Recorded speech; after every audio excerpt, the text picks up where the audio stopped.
With his re-election secured, President Obama can start going through his in-tray in the Oval Office.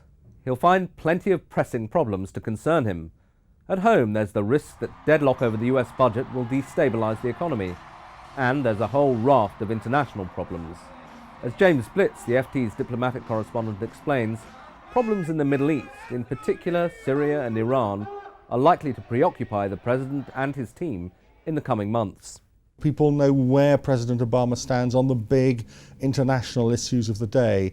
Iran, where he wants to continue with a diplomatic outreach to the Iranians to try and get a resolution of that problem over the nuclear program before you go to military action. Syria, where he's really still very tentative about any kind of Western involvement. So they're quite relieved about that. And I think they're also relieved that, very roughly speaking, American policy on the deficit will continue to be as it is. So all in all, I think that there'll be a sense of, thank goodness that didn't go the other way in a lot of Western capitals.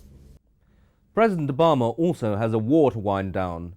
During the election campaign, the president reiterated his pledge to withdraw US troops from Afghanistan by 2014. But the administration's facing competing pressures.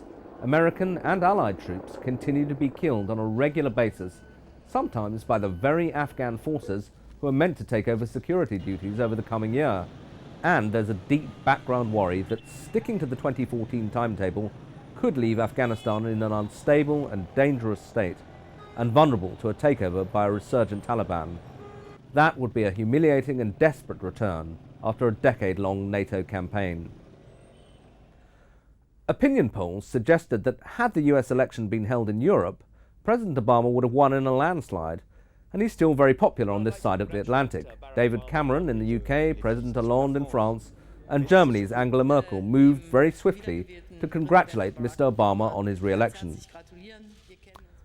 There was probably some relief in China too, given Mitt Romney's threat to label China a currency manipulator on his first day in office.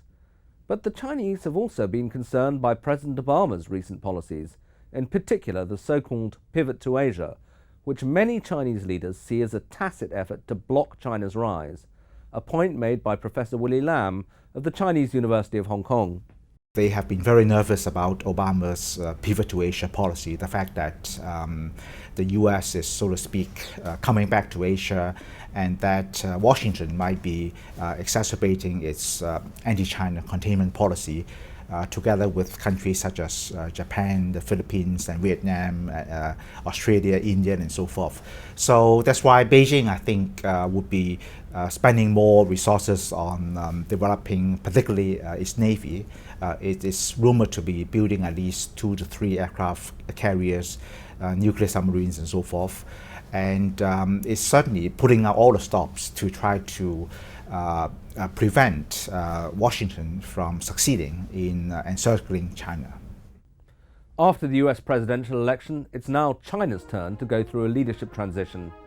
And while the Middle East and Europe will continue to absorb a huge amount of President Obama's time, he and his aides will know that handling the rise of China is likely to be the major strategic challenge of his second term. Gideon Rachman, Financial Times.